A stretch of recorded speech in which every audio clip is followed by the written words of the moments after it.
The real battle is in your mind. Today, I'm going to reveal a brutal truth about your life. The real battle isn't out there. It's not your boss, not your ex, not that cold text message or a crashing market. The real battle is deep inside your mind.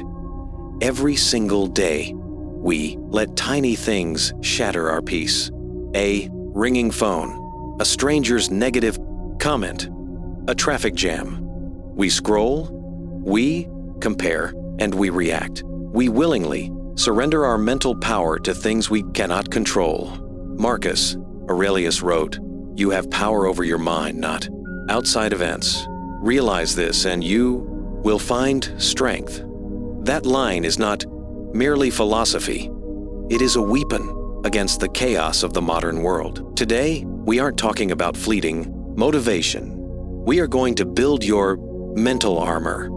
8 timeless Stoic principles that will rewire your mind so that no one and nothing can steal your peace ever again. Principle 1. Embrace discomfort. 1. Embrace discomfort like a friend. Why is it that we actively avoid everything that could make us stronger? The cold, the silence, confrontation, pain. We treat these things as enemies, to be eliminated instead of teachers to be studied. Modern society has molded us into fragile creatures. We chase warmth, validation, convenience, and with every step toward comfort, our resilience is eroded. In an era where a weak Wi-Fi signal is considered suffering, and the smallest inconvenience sends us spiraling, comfort has become the most silent poison of the modern world. It sedates your potential. It softens your discipline, and it makes you forget your extraordinary capacity to endure. The philosopher Seneca wrote, "The man who has anticipated the coming of troubles takes away their power." What he meant was this: when you willingly step into hardship, you strip fear of its fangs. We are not afraid of the cold shower. We are afraid of the interruption of habit, afraid of the mental shock. The body and mind grow only through resistance. Look at Marcus Aurelius. He faced war, plague, and betrayal, but he ruled himself before he ruled an empire. His strength did not come from privilege, but from the daily acceptance of discomfort as a powerful ally. Think of it this way: comfort is like a soft sofa. Sitting too long atrophies the muscles. Discomfort is like a hard wooden bench. Initially unpleasant, it forces you to maintain posture and focus. The happiness trap. We are taught to chase pleasure and avoid pain at all costs. Stoicism whispers the opposite. Train for hardship so that nothing external can command your emotions anymore. Every voluntary act of discomfort is a rehearsal for the inevitable storms of life. When you choose discipline over ease, you prove that you are the master, not the puppet. Start small. Take the cold shower. Feel the shock without running from it. Sit in silence for 10 minutes and resist the urge to grab your phone. Walk into the conversation you've been avoiding. The man who can suffer willingly can never truly suffer again. He has turned pain into practice, befriended what others fear. For him, discomfort is no longer chaos. It is clarity. Principle 2. Control your emotions. 2. Control your emotions before they control you. You can master every strategy, every skill, every rule for success. But if you don't master your emotions, you will remain a slave to them. A single insult, a minor failure, one small trigger, and your peace collapses. We often think emotions are commands we must obey, but they are only messengers. And like all messengers, they should be heard, not worshipped. Epictetus famously said, "It's not what happens to you, but how you react that matters." Those 13 words are the cornerstone of emotional freedom, because when you realize every external event passes through the filter of your own interpretation, you reclaim control, No one can truly upset you without your permission. Teaches us to express everything, to react instantly, to post, reply, argue, prove. We confuse self-expression with self-mastery. Stoicism understands this clearly. Reaction is weakness disguised as honesty.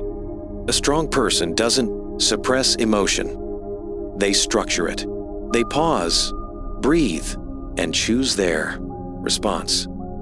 That pause, those few seconds between stimulus and reaction, is the birthplace of your power. Imagine this: anger flares. Don't rush to defend yourself. Observe it. Feel it rise. Silently label it. This is anger. That's it. Instantly, you've created distance. The storm is still there, but you are no longer standing in the middle of it. You've stepped back to the shore, watching the waves crash. And from that place of awareness, you can act, not react. The 3-step ritual. This is your immediate action tool. Train it daily. Pause even for a split second. Halt the immediate mental rush. Breathe. Take a deep breath and exhale slowly. Activate your parasympathetic nervous system. Question: is this within my control? If it's not, it is not worth your peace. Marcus Aurelius called his calm a command, not a comfort. The Stoic path doesn't ask you to be numb. It asks you to be sovereign. You still feel everything, but nothing owns you anymore. Your action today. In one situation that frustrates you, apply the 3-step ritual from the milestone technique. Watch what happens. 3. Principle 3. Stop expecting fairness. Stop expecting fairness. This sentence might sting, but it is the truth that will set you free. The world does not owe you fairness.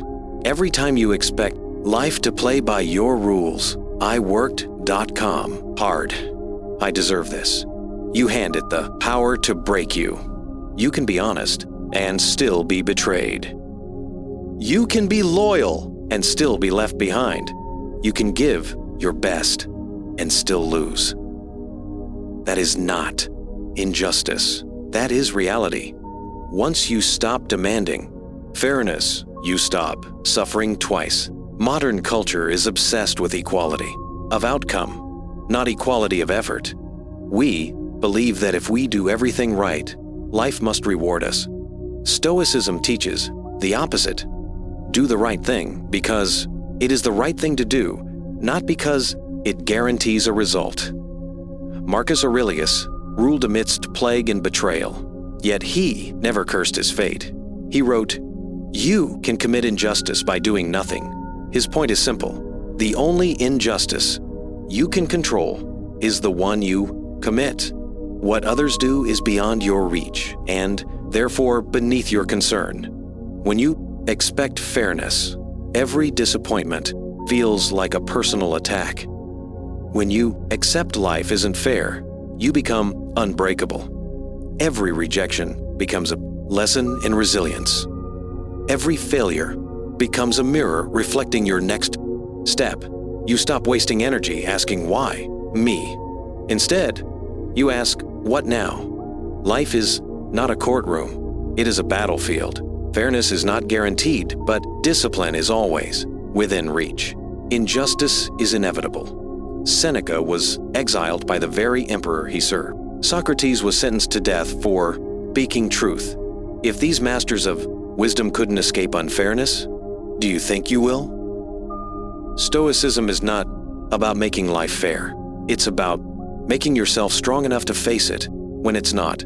Every time you feel wronged, pause and remind yourself this is not personal. This is the nature of things. Then redirect that energy into your discipline. If the world won't give to you what's fair, give yourself what is within your control. Effort, integrity, and clarity. The Stoic warrior chooses to act with justice, not to be treated justly. That is the difference between a victim and a warrior. Your action today, when something feels unfair, say this to yourself. It wasn't supposed to be fair. It was supposed to make me stronger. Fairness is not promised. Discipline is. Principle 4. Focus on what you can control. 4. Focus only on what you can control. How much time in your life is wasted trying to control things that were never yours to begin with? You worry about what people think, what they'll say, how they'll respond. You plan every outcome as if the universe follows your schedule.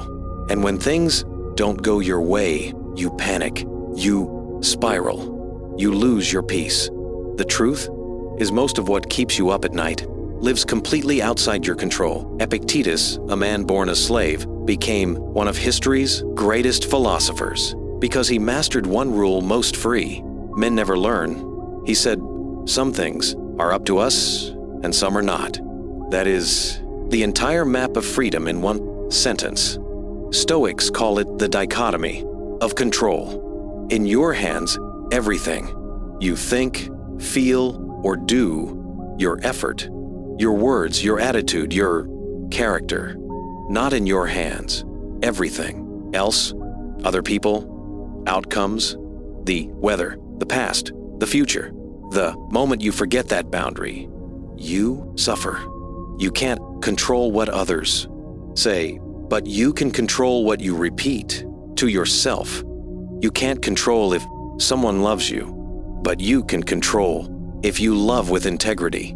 Most people are exhausted not because life is hard, but because they fight battles they were never meant to fight. They argue with reality.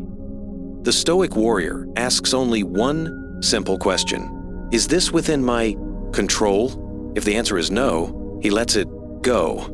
Not because he is weak, but because his energy is sacred. Picture your peace as a fortress. Every time you stress about what's outside your control, you open the gate and invite chaos in. But when you keep your focus on what is truly yours, your thoughts, your actions, your character, you become unshakable. Principle 5. Voluntary hardship. 5. Practice voluntary hardship. What if the very comfort you cling to is the thing actively destroying your strength? We engineer our lives to avoid pain, but in doing so, we forget how to endure it. We have heated homes, instant meals, soft chairs, and in exchange, a fragile mind. We confuse comfort with safety, but comfort has never made anyone safe. It only makes you dependent. Seneca urged us, set aside a certain number of days during which you shall be content with the scantiest fare and with coarse and rough clothing. And ask yourself, is rough clothing this the condition I feared? This was not poverty. This was training. He called it voluntary hardship, a way to rehearse misfortune before misfortune arrives. When you've practiced living with less, the loss of luxury no longer terrifies you. When you choose discomfort on your own terms, you become immune to the discomfort forced upon you. We fill every void, scrolling, snacking, streaming, soothing. We anesthetize our anxiety instead of strengthening against it. We fear boredom, silence, being alone. But those fears are signals. They are calling you to train. The Stoic warrior does not wait for hardship to arrive. He deliberately walks into it like a soldier sharpening his sword before the war begins. Imagine for 1 week you consciously choose the harder path. You wake up earlier than you want to. You skip the unnecessary meal. You walk instead of drive. Each small act rewires your brain, causing it to stop interpreting struggle as danger. The modern mind collapses under pressure because it has never been trained to carry weight. Marcus Aurelius ruled an empire but trained his spirit daily through restraint. He ate simply, dressed plainly. He didn't need luxury to feel powerful because real power comes from self-command. This practice is not punishment. It is preparation. Life will take things from you, health, people, money, comfort, But if you have practiced letting go, you won't collapse. You will adapt. Hardship is no longer a surprise. It's just another rep in your mental gym. Your action today. Choose 2 small hardships this week. For example, no sugar, no social media. After 8 p.m., do it without complaining. Let that discomfort remind you that you are alive, you are capable, and you are training for something greater. 6. Detach from Principle 6. Detach from outcomes. Outcomes. Love the process. Everywhere you look, people are addicted to results. They measure self-worth by likes, by numbers, by money, and by praise. When they win, they feel alive. When they lose, they collapse. We have turned life into a scoreboard. And in doing so, we have forgotten how to play the game. Marcus Aurelius wrote, "Never let the future disturb you.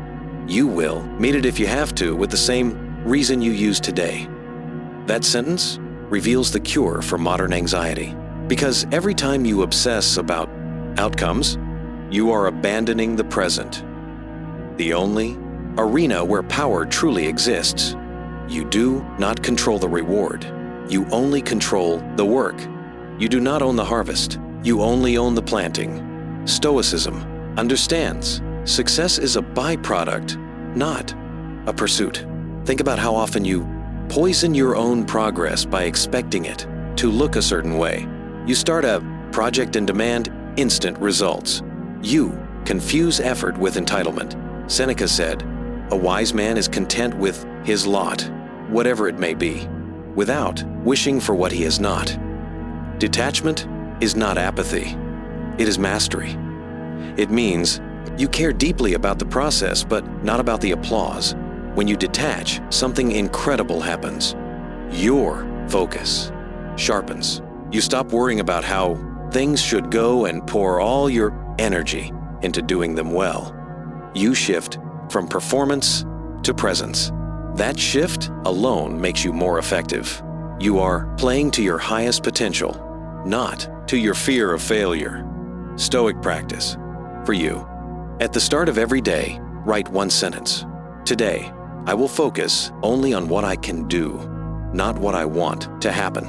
The process is where virtue lives, where character grows, and where peace hides. Love the process, not because it guarantees success, but because it makes you unshakable even in failure. 7. Remember death.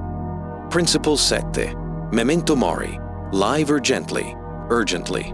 Most people live as if they will live forever. They postpone their dreams. They delay forgiveness. And they waste years preparing to begin. But the clock does not wait. Memento, remember that you will die. It sounds dark, but it is in fact the most powerful reminder to live. Seneca wrote, "It is not that we have a short life, but that we waste much of it." He was not warning us about death. He was warning us about distraction. We drown in trivial things, scrolling, gossiping, worrying about what others think. Meanwhile, the moments that could make us truly alive quietly slip away. When you realize every breath brings you closer to your final one, clarity suddenly cuts through the noise. What truly matters reveals itself. The Stoic warrior does not fear death because he is too busy living deliberately. He sees each sunrise as a gift already paid for, each conversation as possibly the last. Each act of kindness is sacred. We constantly say, "I'll start when things calm down," or "I'll apologize when the time feels right," or "I'll chase my dream when I'm ready." The truth is, you will never feel ready. The perfect moment never arrives. Life is not a rehearsal. It is the main act. Every delay is a small betrayal of the time you have been given. Marcus Aurelius reminded himself daily, you could leave life right now. Let that determine what you do and say and think. For him, mortality was not a threat. It was a compass. It pointed him back to what mattered: virtue, service, and presence. The urgent question: what would you do differently if you truly believe today might be your last? Who would you forgive? What truth would you finally speak? What work would you stop postponing? These questions are not meant to scare you. They are meant to wake you. Death doesn't make life meaningless. It makes life precious. Stoic practice for you tonight. Write down 3 things you would regret, leaving undone if tomorrow never came. Then choose one and do it this week. Don't wait for perfection. Just act. Live as if time is borrowed, because it is. 8. Live by virtue, not principle. 8. Live by virtue, not validation. Validation. At the end of your life, no amount of external applause can save you. The likes, the praise, the admiration, they will fade faster than you think.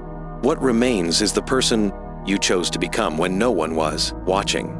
Yet most people spend their entire lives performing for approval, chasing recognition like oxygen, terrified of being unseen. The Stoic warrior knows the goal is not to be admired. The goal is to be aligned with yourself. Marcus Aurelius wrote, "Waste no more time arguing what a good man should be. Be one." That ancient emperor, amidst the political swirl and flattery, chose virtue over validation. He understood that external praise is unreliable currency. Virtue, on the other hand, is the wealth the soul never loses. The reality is this: when your worth depends on validation, you become a prisoner of perception. You live cautiously, always adjusting your behavior to fit expectations. You become polite instead of honest, liked instead of respected, visible, but empty. The Stoic warrior refuses that trade. He acts with integrity, whether or not anyone notices, because virtue is not a performance. It is a principle. It is the discipline of doing the right thing, even when it costs you something, especially when it costs you something. Speaking the truth when lying would make you popular. Showing kindness when it gains you nothing. Keeping your word when no one will find out if you don't. Those small moments shape your soul far more than any achievement ever will. Silent strength holds more gravity than loud approval. Seneca said, "A good character, when observed, delights, but when unseen, it still rejoices." Virtue is its own reward. When you no longer need the world's validation, the world loses its power over you. Stoic practice.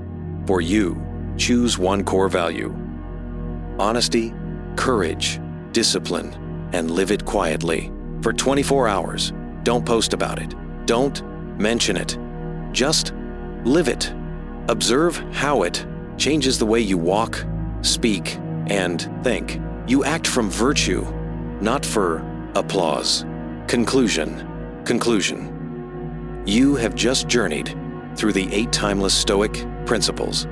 8 profound ways to reclaim your power in a world that is constantly trying to steal it from you. Understand this: these truths are not here to make your life easier.